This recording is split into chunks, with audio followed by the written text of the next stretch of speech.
Hello my dear churchgoers and welcome back to yet another episode of St. Robert's Daygame podcast, and this time I'm talking with Andrew Mioch, the head coach and founder of Sexual Quantum Leap. Andrew has dedicated the last 10 years of his life to understanding and mastering every aspect of sexuality, male-female dynamics, and the psychology behind it. On his website he says he has spent more than 10,000 hours studying, learning, and practicing with the world-class masters, including experts in the fields of Tantra, sensual massage, BDSM, and other things. I read his best-selling book, Best She Ever Had, and I have to say, I don't understand how this book isn't on top of everyone's lists in the dating industry. If you like The Way of the Superior Man, then Andrew's book offers much more practical advice that you can apply in your dating life. And if you like Rational Male, then, well, I have to say, Best She Ever Had is a book I'd say it's easier to apply in real life situations, but what's even more important, it comes from the place of respect and love towards women, which is definitely missing in Rollo's book and in the dating industry in general. I don't reread a lot of books, but this is definitely gonna be one of them. Basically, in short terms, Andrew is teaching guys how to have incredible sex. But before we jump into the interview, if you are new to my content and you're going out, you're approaching women and you're getting some numbers, but those numbers aren't really converting to dates, and if you want to fix that, then check out my free texting guide on daygamecourses.com. But if you are getting some dates, but you want to learn what to do on dates better, so more of those dates would convert to, well, something in your bedroom, then again go to daygamecourses.com and check out my free dating guide. Most daygamers that I've met over way more than half a decade of being in this world, I realized, well, most of them either got really good with women in 6 months or less, usually way less, or they kept struggling for years, never getting more than like a few dates and a few lays here and there. If instead of spending years learning daygame, you want me to help you, join our private community. There's a lot of daygame content out there, and it's very hard to understand what works and what doesn't. Over more than half a decade of coaching guys to approach women, not only have I figured out what approach to daygame is the best and works, well, let's say most effectively, but I've also figured out how to teach it so that it works for most men, not just the, good-looking social butterflies. You'll be learning to approach the hottest women around you from in-depth technical step-by-step content, conversations with the best daygamers I have, monthly Q&As, Infields, group chat, and many other things. You can find out all the details about the private community by clicking the link in description. And of course, if instead of learning daygame on your own, you simply prefer me to teach you everything you need to know within 1 to 2 weeks, then apply for one-on-one personal coaching. Half of the guys I coach start getting laid already during the coaching days, and the rest, well, if they keep doing what I taught them to do and keep going out, pretty soon they do too, with a few exceptions of course, and you'll find all the details about coaching again by clicking the link in description. And let's see now what Andrew has to teach us about dating and sex. Here we are with Andrew, and instead of me trying to do my best to introduce yourself, why don't you do that? Because I believe you've done this hundreds of times, and you will be able to introduce yourself so much better. All right, let's jump in. Well, I appreciate being here as well. I know we have a good mutual friend, which is Robbie, put us in contact together. And my name's Andrew Mioch. If you don't know, I run a men's sexual education company, and we talk all things about technical stuff in the bedroom, like the actual how-tos, but then also the emotional and mental aspects of it, which is far more important in my opinion, because I got told a long time ago, over a decade now, that I was terrible in bed and I was shit. And this woman absolutely crushed my soul. And then I said, I want to learn everything I can. So I just basically went out there and learned from mentors, teachers. Everyone's like, what books did you read? I didn't really read that many books on sexuality. I just wanted a hands-on experience, because there's like sexologists, sex therapists, there's doctors and all these things. I'm like, that's cool, but I wanted an education where I'm like, how the fuck can I actually blow a woman's mind and give her an experience that's going to, like, she's going to say, what did you do to me? And I wanted to learn this from a very technical point of view, where it's a repeatable process, not like it's something I'm just guessing and hoping and praying. So I got really frustrated out there when I was like looking into a lot of stuff, because there's like there's a lot of great stuff to learn about Tantra as a general concept, but then when it comes to Tantra as well, there's a lot of like falsehoods and there's a lot of like misconceptions of like just feel the energy, man, and flow. Like, what does that mean? Or then out there's a lot of like people talking about sexuality, but it might be too intense. Like some of these BDSM clubs I went and saw, I was like, whoa, that's not it. Or swingers events or sex parties, and there's nothing against them all. It's more about this nuances in those, but I just wanted a relatable, concise sexuality advice, something that I could actually go, this makes sense, this is tangible, I don't want to be shit in bed anymore, I want to learn how to give women great experiences. So that's where my endeavors just led me across Australia. I'm Australian, and then it led me across the world to learn to deliver these experiences, and that's what just was a fascination of mine. And then I started getting women go, okay, you're great in bed. And then the title of the book that I know you read before you jumped on this was called Best You Ever Had, which I published over a year ago now, and we got to #1 bestseller in a few different places. And that was just a sharing experience of like my journey, some retreats that I've run, and all these different things. And it's just exciting to be on this journey because I love helping men not just become great in the bedroom, but we always say become powerful masculine leaders inside and outside the bedroom. So I like how you talked about there is this school of feel the energy, and then there's this approach of learning very kind of specific step-by-step techniques. And also in my industry, I feel the same. There is the technical day game. I'm in the day game world, and then there is the just be yourself, be a natural world, where I see that there is time for technique, and then there is a moment where guys have to switch to more this being yourself type of thing.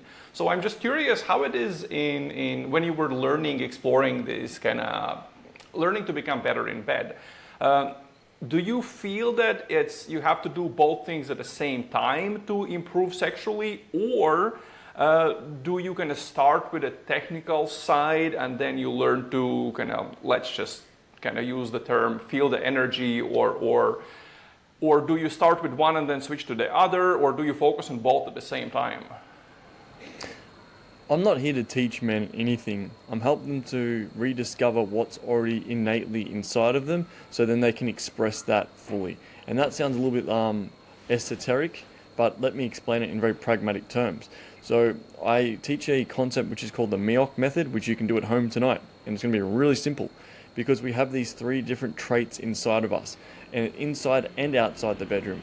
And it's called the soft, silly, and the savage. I'll say that again, soft, silly, savage. And what that is, it is when you can bring all 3 of these out in the bedroom, this is when you can truly be that powerful masculine leader that she craves.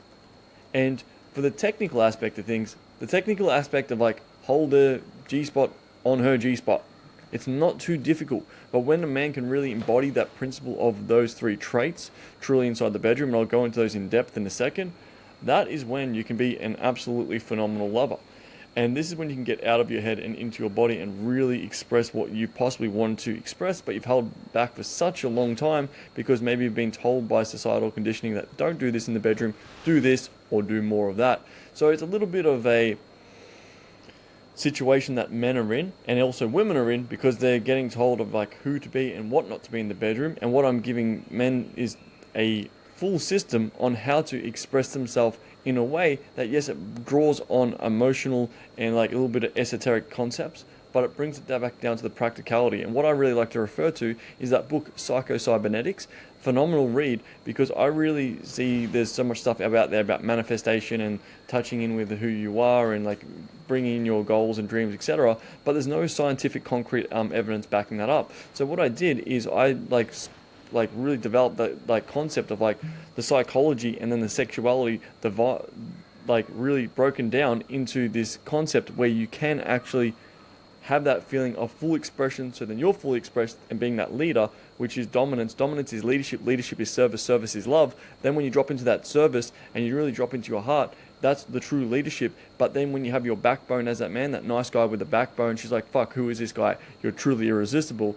And when you can really dive deeper with her, inside and outside the bedroom, deeper than any other man, not just weather conversations, but her peak experience and her valley experiences, and you keep going in there for the past, present, and future, what ends up happening is it creates such a deep bond. I see it as a very scientific breakdown of the attraction process with a woman and the sexual process. And then, of course, there is we're dealing with human beings here. I sound like a mad, weird scientist with what I'm saying, but I really try and tackle it from that point of view, but then also have the energy component and the human component behind it as well.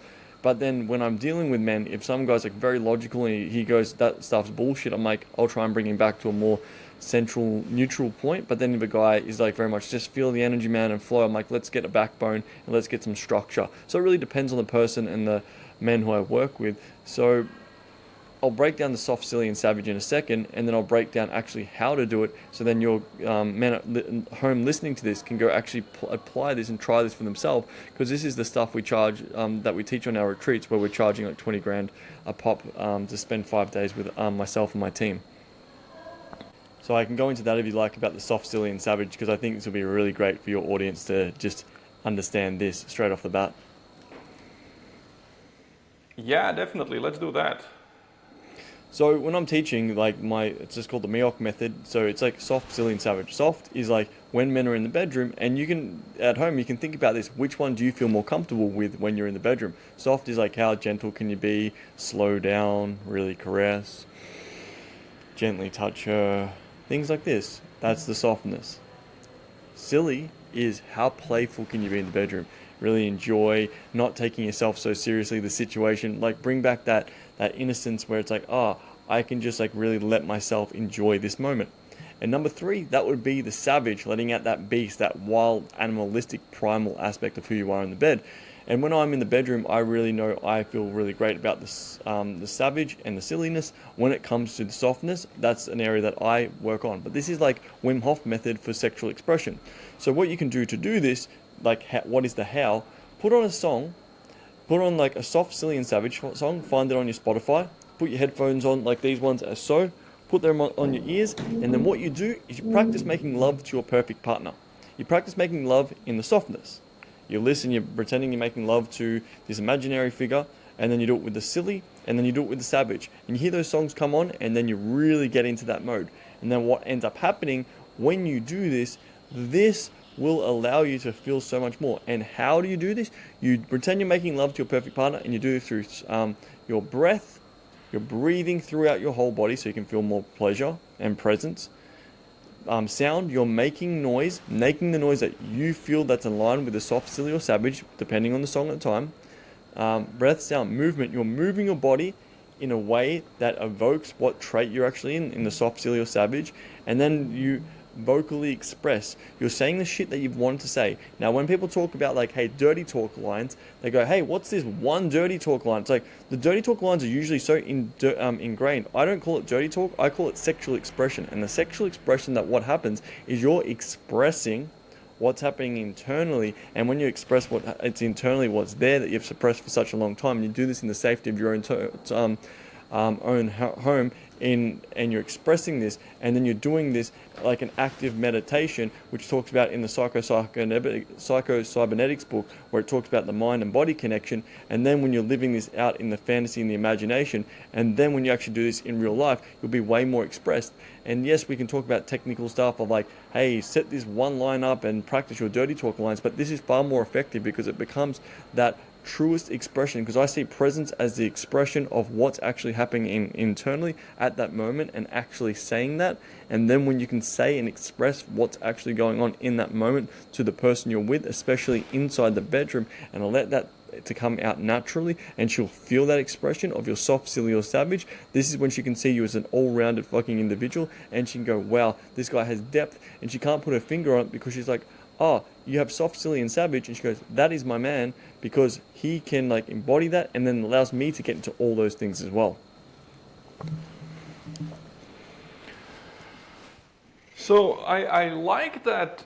What I understand, what I hear is that you're because we started having this conversation about soft, stilly, savage. About so, what do you think about kind of technique versus feeling? And from what I understand from what you're telling me now, and from what I read in a book, is that kind of your approach is to let men discover what it is they actually like in bed, because maybe they've been raised in a certain way in a certain environment, maybe it's been a taboo, or they have maybe some sexual experiences that weren't so pleasant, so they kind of hidden that part of themselves, and now what your approach is to help them rediscover what is it that they really, really like sexually. Is that correct, or?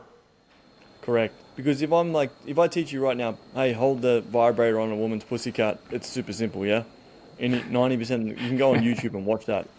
But the biggest thing that guys struggle with the most is their sexual expression. 50% of guys I work with have premature ejaculation, erectile dysfunction, or any other performance issues, because they're so usually in their head when they're in the bedroom with a woman, or they're so stifled emotionally, and your heart is connected to your cock, and that sounds super vague and super esoteric, but what happens is most men close down. Dude, I was a dating coach at one point in my life, and I did it just briefly, and I'd see how many times, even for myself, I wouldn't really be into a woman and my cock wouldn't go up. I'm like, why is this happening?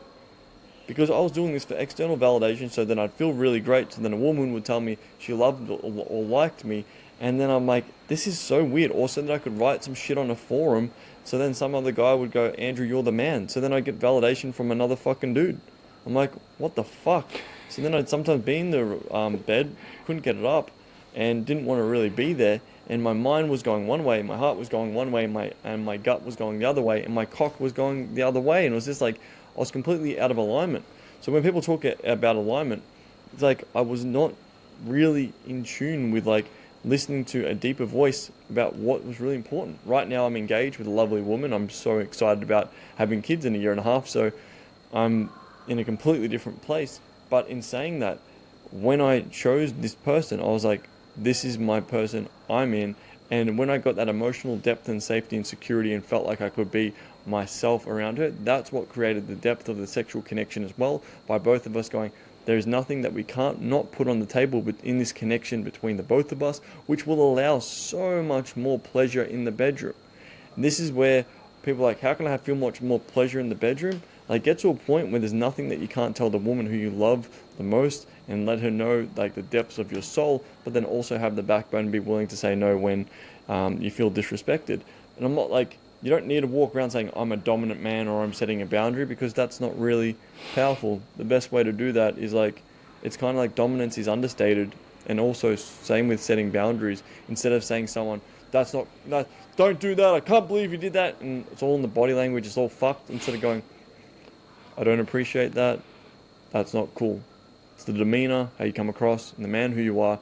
Because how does this relate to sex? If she can feel that she can walk all over you outside the bedroom, why would she respect you inside the bedroom? And if your partner is not having sex with you, it's a big chance that she does not have the respect for you. A woman will not fuck a man she does not respect. It's as simple as that. And so many men try and bypass this with roses or chocolates and shit like this, which is just lunacy.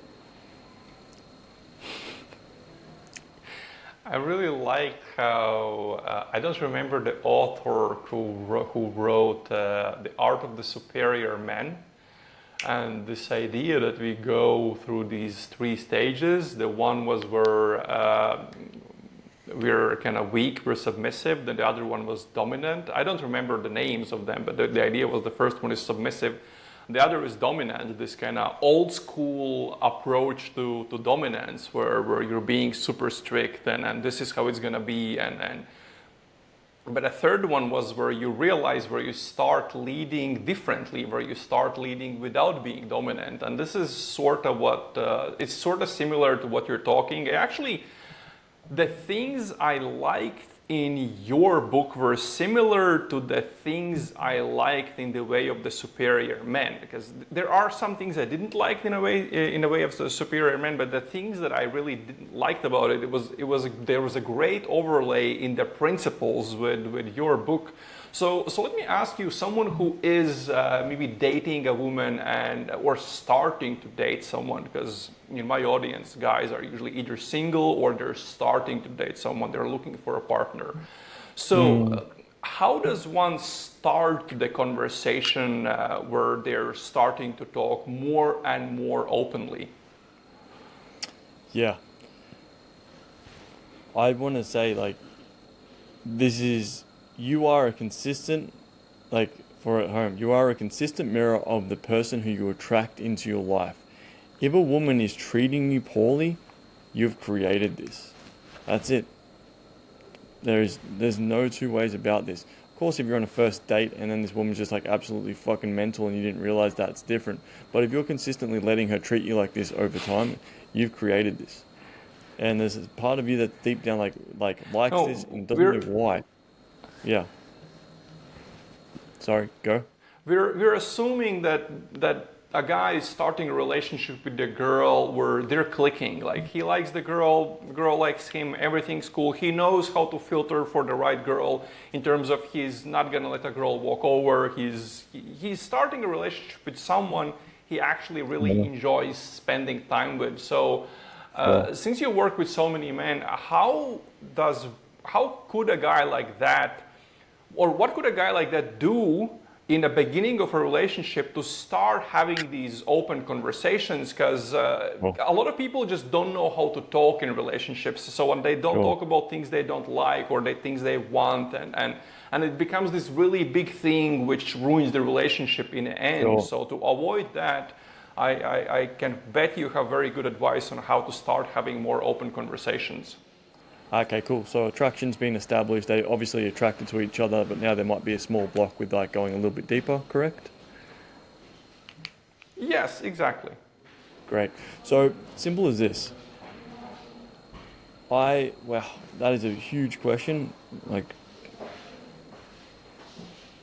when a guy's with a woman and they've got that, I will sit down with a woman and have this conversation in this tonality as well. Hey, Sarah, I care about you, I appreciate you, and I'm really enjoying hanging out with you. And I want to get to know the woman who you truly are. You know, like, what I've seen so far, by what we've been dating, I've enjoyed the time, but I want to get to know you, the woman who you are at the core. And fuck, I am just so grateful of you inside the bedroom, say something inside the bedroom, of you outside the bedroom, and what we have. I don't know what the future has to hold, but right now, I am enjoying this so much. And I want to share something with you that I don't usually share with anyone else. Blah, blah, blah. Share something that's a little bit personal to you. Share something that you might feel like, oh, how will she possibly respond? My idea is like, how can I say something that will push her away? And if you're a guy who's already super confident and you've already like established that attraction, you're saying this, it's going to build into like that deep connection with her. My idea, I said it before, I very briefly touched on, how can I go to my peaks and my valleys? So my mindset is like not so much what to say, that's a bit of like a script in my head, but it's not rehearsed. It's just like, I've said that so many times. And then I will go, how can I go to where she is in the past, present, and where she wants to go in the future? And then I do that, and then I really share those moments for myself. And I try my best to scare a woman away because I want to feel that safety. So when I'm like with her, I'm like, hey, if it's a bit of a tough conversation, there's something I want to share with you that just, it's who I am. And if this is not something that you're down for, I completely get it, because I'm a pretty intense guy and I've had a pretty crazy shit going in my past. And I'll just tell them, like, start off like that if it's really intense, like a bit of a pre-frame for that. And then I'll just really break that down, like, yo, I used to sell drugs, I used to cheat on a fuck ton of women, I used to hang out with some degenerate pickup artists, and I'd be like, hey, and I got an STD, I've got herpes as well. Bringing those things up with women is super difficult, I get it. But then if you think about your best friend in the world, anyone, the best friend you've usually got in the world is not someone who you've just had surface level conversation with. You've had the highest highs and the lowest lows. And that's what's going to create the connection. So if you see it from a very scientific point, my goal is how can I dive in as deep as I can to these topics about your fears, your future, what like excites you the most, what scares you the most, what really like turns you on, what turns you off, inside and outside the bedroom. Think about what's something that you're afraid to share with this woman tonight, and go there. Just start on that one small thing and then let it go from there. And then you can pre-frame with her and like let her know like, hey, is there anything that you would like to share with me that maybe you haven't shared with anyone before? And say it in a really chilled manner. Don't say it like, is there anything you want to talk about like you haven't talked about with anyone before? And also when guys like hear this thing, like, oh, my walls are really high from a woman, what guys do is like, oh, okay, your walls are high, well, how can I bring them down? It's like, what the fuck? Don't do that. When a woman's like, my walls are really high, all you have to say is like, that is completely fine. That is so, so cool, and I get it. Take as much time as you need. There's no rush. Just like, when you're ready, we can talk about anything. And I mean like, hey, I want to get to know you. I want to get to know the real you. The woman behind the walls, but the woman like behind all the layers, because we all put up layers, you know. But I want to see the woman who you truly are. You sit down with that and have a genuine conversation and hold eye contact with her and pierce her fucking soul. You watch how much she will melt, especially if you've already generated all the attraction stuff that Robert will teach you. And then you sit there and she's like, whew, this guy is different. And then when you sit there in that tension, I always talk about and teach these guys I work with as well. Always be willing to ask the hard questions and say the hard things. And how do you know? Because you'll feel like there's tension coming on. And that tension might be like, oh, do I really want to ask? Like, hey, what's the one thing that you've done when you were growing up that you were a little bit ashamed of? Or what was something when you were growing up that really scared you? Or what was it like growing up with your parents? Or what was it like?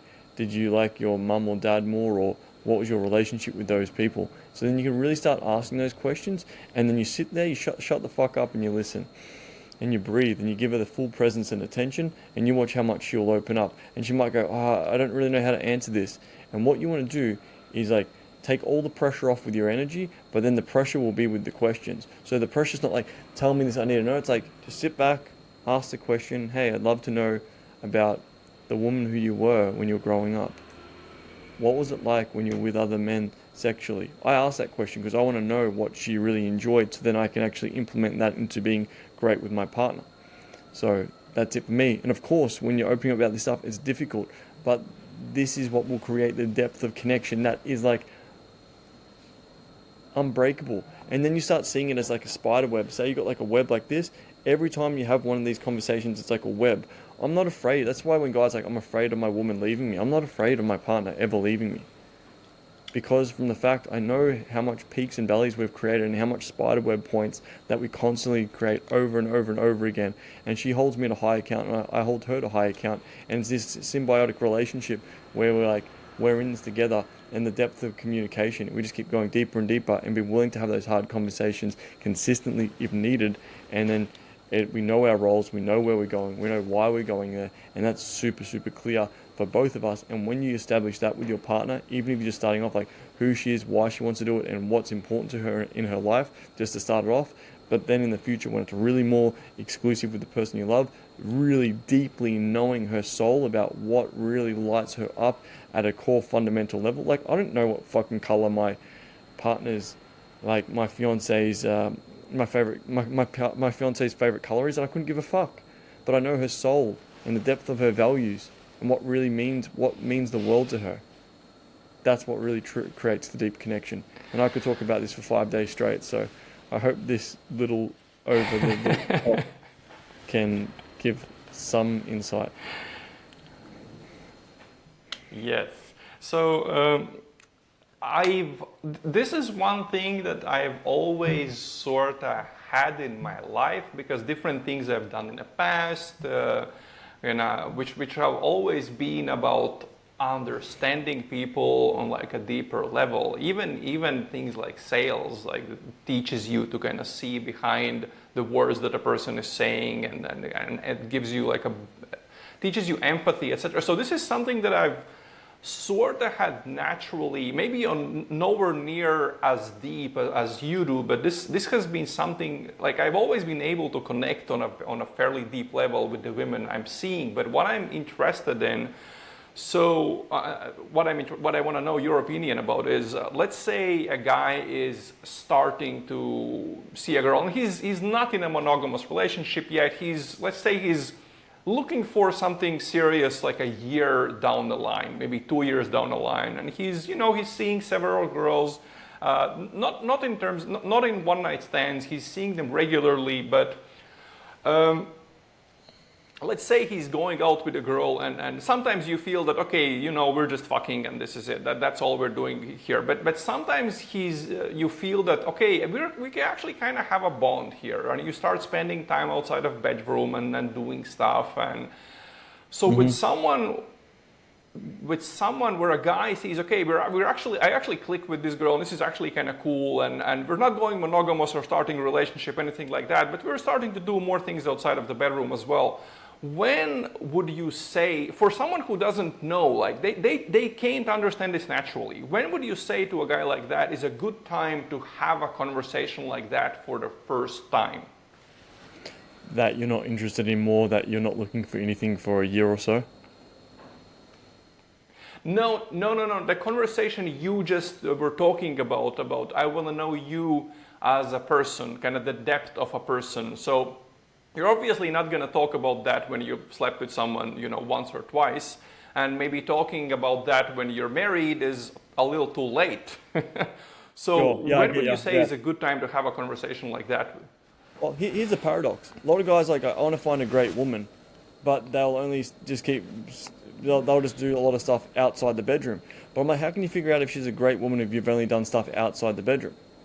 So my goal is this. I'm like, if I really get a vibe for a woman, and you can just feel that when you're with the person, you're like, well, I see potential in this. You can even keep it real casual. You've slept with a woman twice, and like even once, like, and you really feel like, hey, I really enjoyed hanging out with you, and I want to get to know the woman who you are. Like, damn, like, this is super cool. I really, really enjoyed this, and like, hey, let's just, like, I just feel really comfortable around you. How do you feel? And she goes, yeah, I feel good. Well, I actually want to get to know you more. Like, who are you? Like, what are you about? I'll have that conversation there. And then, like, it will, like, say we start having sex and we, like, invite her to small things outside the bedroom, as you said. Like, maybe she meets one of your friends, or maybe you take her to more like a dinner, like, not the first night on a dinner, no, but, like, after, like, maybe 2-3 times you slept, and you can have that conversation over dinner, or you can go, I usually like going for nice walks in the park with women. That's where I go to. But it's really just depending on the vibe of the woman.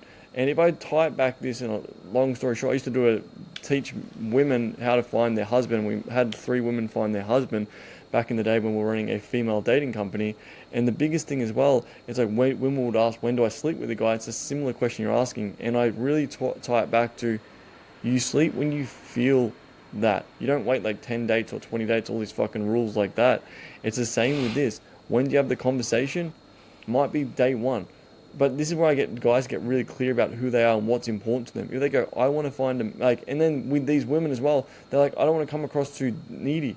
Like, you will only, same with guys, they go, I don't want to come across needy. I'm like, you will only come across needy.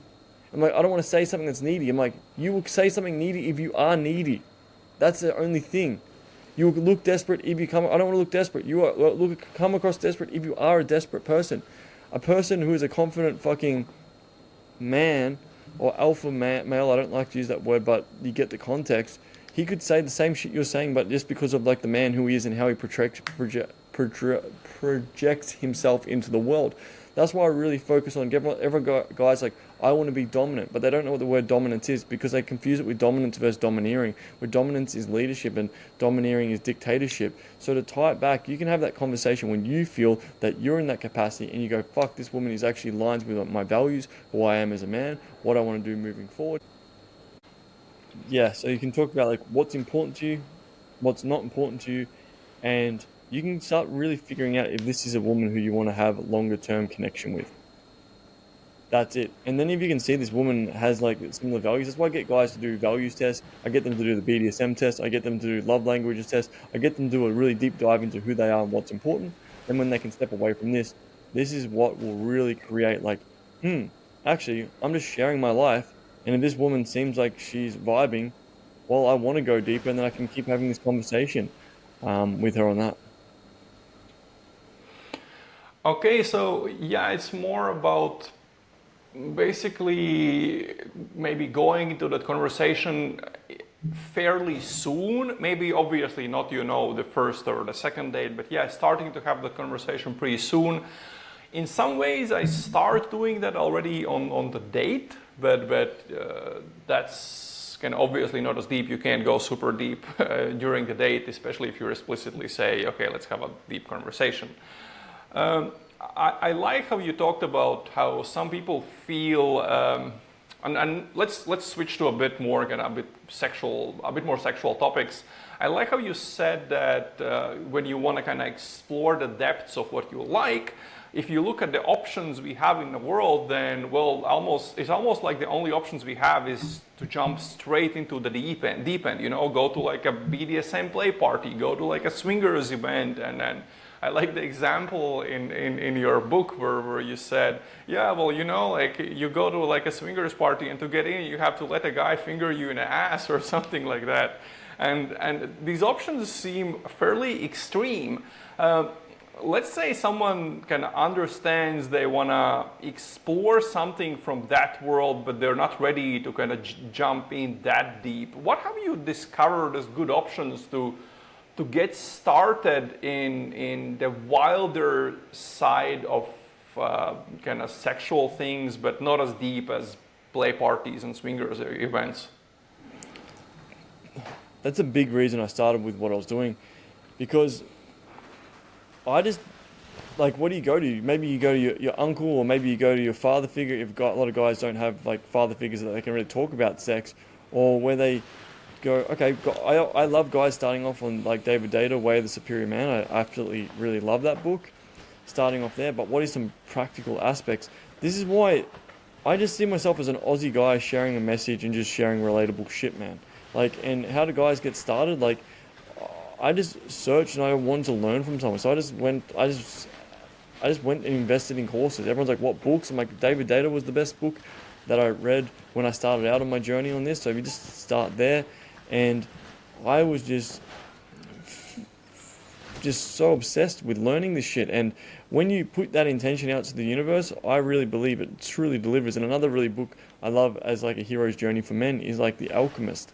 I'm starting them out on this journey of like, okay, this is what it is. And also Dr. John D. Martini helped me step into these. So these are the three things that I started on, but just purely about my sexual education, about where it's hard, because some guys will be like, I'm going to go look into porn, and then like the unrealistic expectations of porn, and then it just shoots men down like weird rabbit holes. There are quite a few sexual educators out there now, but just look out there what's real and what's not, and if you vibe with the person or not. I think I've been able to like do as well as we've been doing from the point of view is like I just shoot shit and say it as it is, as well. Where most people in this space are just like, it's just trying to push shit just for the point of, yeah, I sell online courses and we do retreats, but realistically, like, I'm just sharing the shit that I've learned and just going, hey, here's just basic 1, 2, and 3, where sometimes I think it's oversimplified or over complex for sexual education. I'm like, it doesn't have to be. It's like, what do I actually do,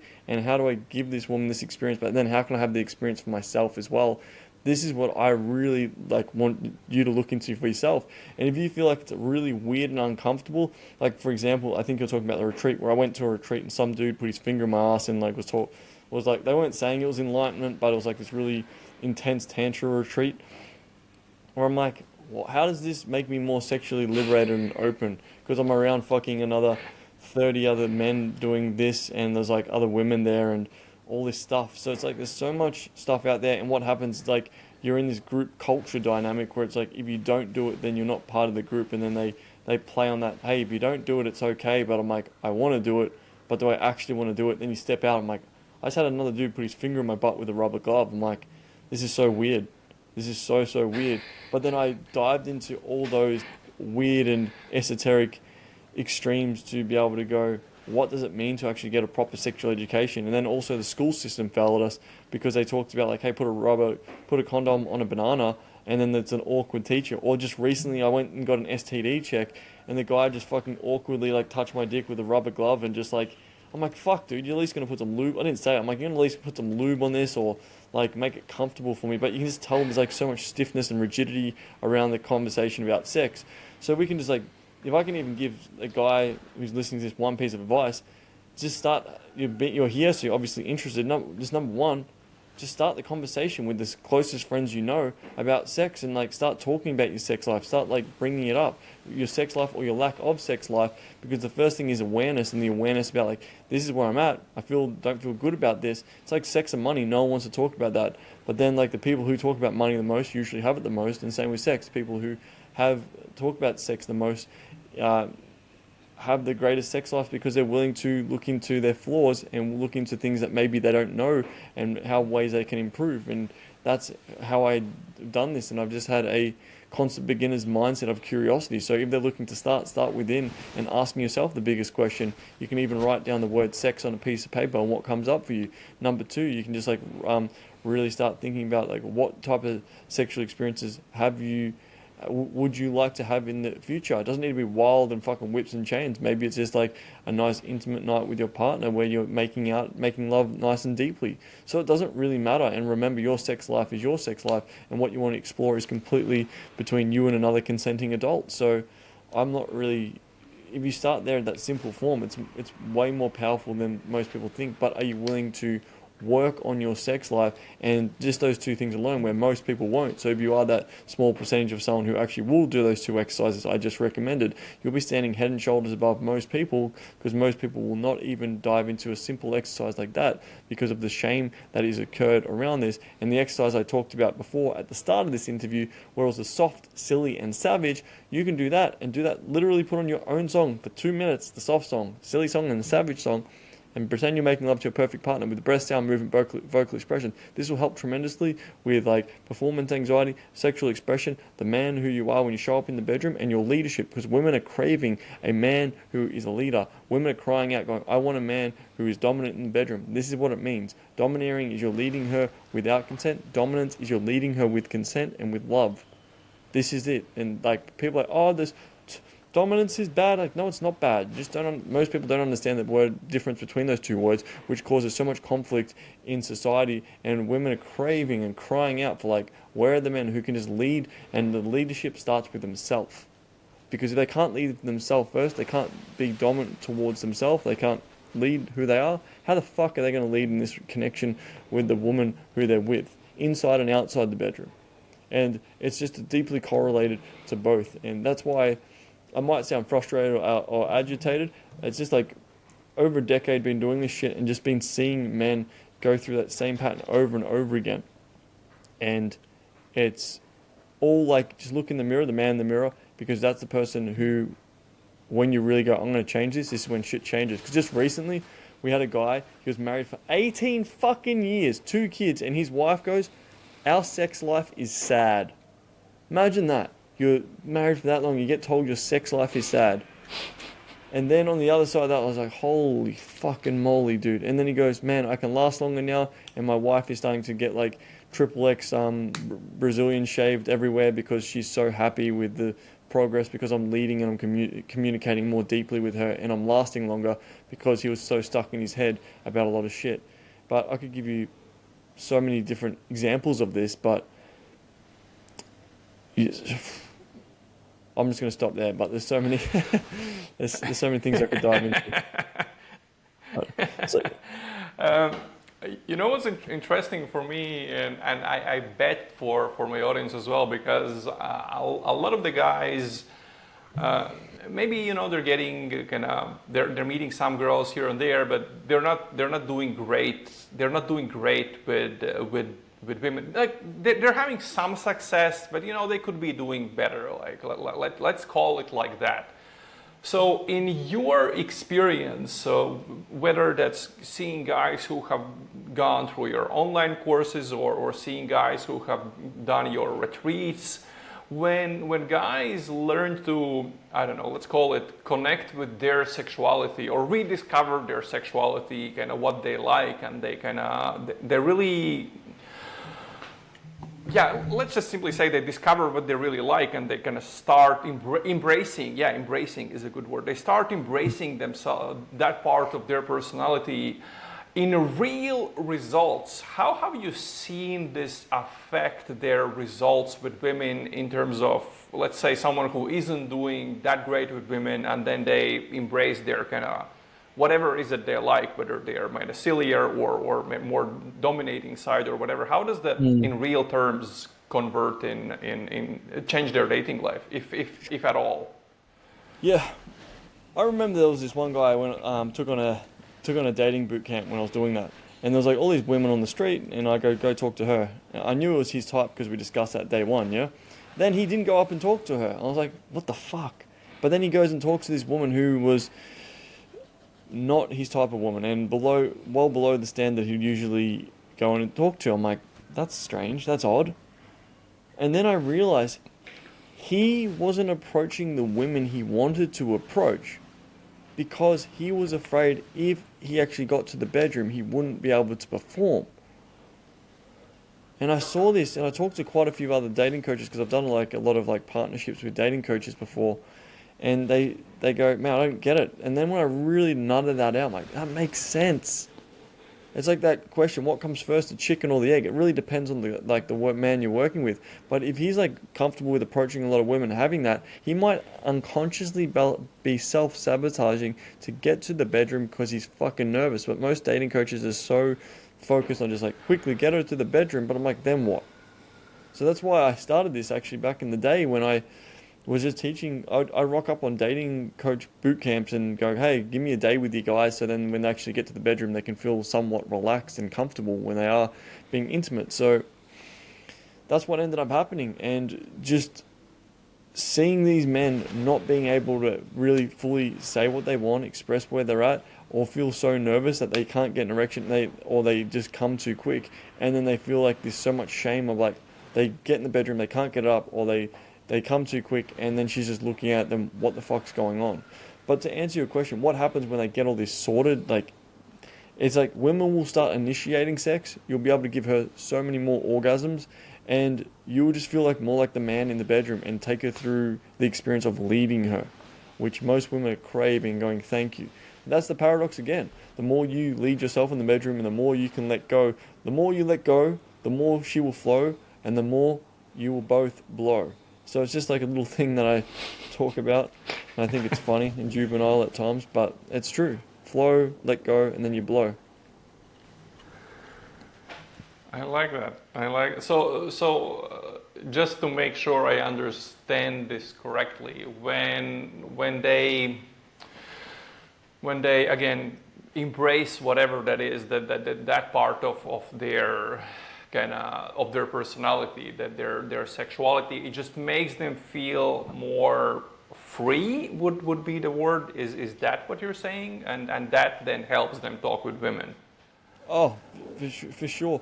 But that's the thing, like, you still have to have skills to meet women. Like, I'm not saying you don't. Like, I'm not sitting here as well because I have enough understanding about the dating world. I'm not a dating coach. I was like, that was not my specialty. My specialty is with the sexuality and the masculinity stuff that I discussed. But with the dating stuff, for sure, when you can have that confidence, think about sexuality as a skill set that you have in your toolkit, that when you walk up to a woman, cool, you can have all the skills in the bedroom. No, you can have all the skills of meeting her, but then when you have that added skill of like, cool, man, I know how to eat her pussy better than any other guy. I know how to like to really make her squirt. I know how to like give her a pussy massage, like finger her really great. I know I'm an exceptional kisser. I know in depth about foreplay. I know I can bring toys to the mix. I know I can be dominant in the bedroom, and so on and so on and so on. You do this stuff and you just go, cool. You get to a woman, you look at her differently when you go out there. I know you teach Daygame, so you look at her when you got do differently. You look at her differently with this different presence of like, I know I'm going to give you an experience you will never forget. And that confidence alone definitely will give. It's not going to like be the only thing you need to be able to be great at meeting women. No, it's just like an extra layer that adds into the mix of like, you look at her when you talk to her and you go, if shit gets to the bedroom, you're going to blow her socks off. Yeah, because I think I wanted to bring this up because what happened around 10 years ago, so let's call the day game world before was very different. It was very kind of be yourself, and guys were doing a lot of weird shit. And then 10 years ago, they kind of created the London Daygame model. I'm sure you've heard about it. And it was a very structured approach to Daygame. And what happened was guys started seeing, hey, if I learn exactly what to do and what to say and everything else, oh my God, turns out Daygame doesn't just work for, good-looking social guys, but almost anyone can learn it. But then guys went to the other extreme. It started attracting people who were like not good socially, and for them the idea, hey, if I learn the system, like this will fucking work. And because of this, like they went to the other extreme where they became the only thing they cared about was technique, doing the right things. They were not caring. They didn't fix their style, and they were not confident about themselves, and they maybe were fairly negative dudes who were very pessimistic about their dating and their life in general. And it really kind of came to this fucked up point where, okay, 10 years ago we had guys who didn't know what to say, and then some percentage of them started doing good with women just because they were approaching, and then London Daygame model comes, and now we have, okay, more guys doing good, but they're completely forgetting all these other things about your confidence and this is, yeah. So basically, you confirmed what I have been thinking about, what I have been thinking for a while. How this completely structured approach to Daygame doesn't work if you are not happy as a person, and you can't be a depressed, sad guy who just sits in front of his computer during the work and goes to the gym and then goes to approach girls and doesn't do anything else. Like, there's no way you're ever gonna do good with women. Okay, like 10% are exceptions, but everyone else will just suck. And you just kind of confirmed it to me, and I just, yes, yes. So I want to hear one story because. On that Sorry? note, I just want to say, on that note, I just see it as simple as this: it's heart and technique. You have to have both. Yes, definitely. That's a very good way to put it. I love that. I read a story in your book that I think would be just hilarious for guys to hear, and it's a great demonstration of how you can, if you start thinking about what are your kind of, it's not even okay, we can use kinks, but kinks is a strong word. Kind of, what do you like in bedroom? What do you want to try in bedroom? And you had the story about Rubik's Cube, and I think it's a hilarious story. That's a great demonstration of how you can fulfill your sexual fantasies. Moving closer towards the end of this interview, can you now tell the story? Because I think it's very interesting. Sure. That guy, Jan, is one of my most incredible friends now, and what was then an amazing client. He actually just came to he actually came to 2 retreats because he loved the first one so much. He came to a second one, and he brought all these friends, and we ran it in a we ran just one just recently in a Croatian castle, which was fucking amazing, mate. And Jan, when he first came to me, like I think that was 6 years ago, what a man. And he is a genius at the Rubik's Cube. I think he can do the Rubik's Cube in about 6 seconds. And we're having these discussions at the retreat, talking about like, hey, how do you ask a woman what her fantasies are? And you don't do that. Bottom line, you never go, what to a woman? What is your fantasies? Or even if you say it in a relaxed voice, what is your fantasies? It's such an intense, loaded question. And you want to say it in like a way like, hey, what's something you've liked, or what's something you've wanted to explore, or what's something that kind of gets you going, you know? It's like an easier way of saying, what's your fantasies? So when I asked these guys what gets them going and what they'd like to explore, Jan was like, mate, I would love to do a woman doggy style and use the Rubik's Cube. I'm like, good. That sounds cool, bro. That sounds fucking hilarious. Like, if I do that, will she think I'm weird and not want to be with me and stuff like this? I'm like, dude, no. So then the next day, I walked out into the front of the class. I got in doggy style, and I'm like, Jan, go get your Rubik's Cube. And then he goes, gets his Rubik's Cube, and then I go, Jan, fuck me from behind and say all this stuff. And I'm like, and he's like fucking from me from behind with the clothes on. Obviously, like there's some space between us. And he's pretending to fuck me. He's like, yeah, Andrew, you feel so good. And he's doing his Rubik's Cube, and we're just thinking it's absolutely hilarious. And he's just doing that thing with the Rubik's Cube, and then he finally completed it, and then he pretended he came, and then that was the rest of the retreat. But the reason I say that story is just like so many men have so many negative connotations about sex and think everything they're doing is weird. So I try and bring so much fun, humor, and entertainment, edutainment, I like to call it, or someone else has coined that. It's just edutainment, entertainment, and education together. So then we can like bring lightness and fun to sexuality, and that's what we did in that moment. And then seeing the whole room just erupt with laughter because, you know, when do you ever see another grown man pretend to give another grown man doggy style with a Rubik's Cube while doing that? And then he ended up doing doggy style with this woman with the Rubik's Cube, and he sent me a photo and he said, bro, that was so fun. I thank you so much. And she loved it. And usually just take away a lesson from that. Don't take yourself so seriously in the bedroom. And usually if you like something in the bedroom and want to explore it, and you say that with like that confidence, and you're just like, I want to do this. And she might feel you're nervous, but she sees that you're confidently like opening up about it. That's confidence enough just by being able to express something that you may get rejected for.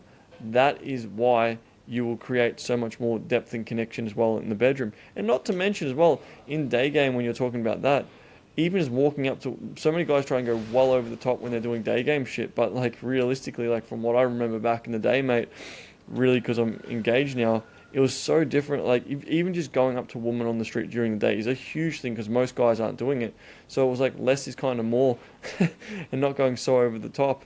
And then I realized that was the best approach when I did that. And I've actually got some Infield footage back in the day when YouTube would let it, of me making out with women on camera, and my mate shooting it from the shopping centres when all those days when Justin Wayne and all those other companies were doing that, but YouTube would not let you film that stuff now. By the way, infields are still legal. I think they should not be. I think infields are a crazy unethical thing, but people are still doing it. They're still legal, but yeah, makeouts they would probably, that's a different thing. Yeah. Bro, I think on that note, I think they're fucking disgusting, man. Every time I went out there and got filmed by me picking up a woman on camera and then making out with her and hitting on her, I just felt like there's this intuition in my gut going, I'm a piece of shit. And like, yeah, I did that, but I'm like, I never will do that ever again. And I'm not a massive fan of companies advocating doing that, because it's like, talk about, I really care about women and all this stuff. I'm like, really? You're just filming them while doing that? And I knew back then when I was like cheating and hanging out with bikies and hanging out in clubs and being a fucking douchebag and a drug dealer and all that stuff, I wasn't an ethical fucking guy. Thank God the universe set me on the straight and narrow.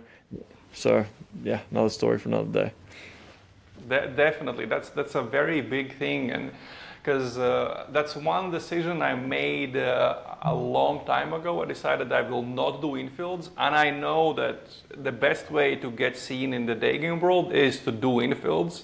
That's the one thing how you get credibility, and I made a decision. Even if it means I'm losing 80% of guys I could be coaching, like I'm just not gonna do infields because I think they're terribly unethical. What I do is I do audio infields that are where I censor all the private details, and I only show them to to my private community where we discuss them, etc. But still, I'm not a fan of that, even doing that, but that's kind of where I've decided to draw the line and say, okay, I have my small private community, I'm going to do that there, censoring everything that should be censored just to teach the guys.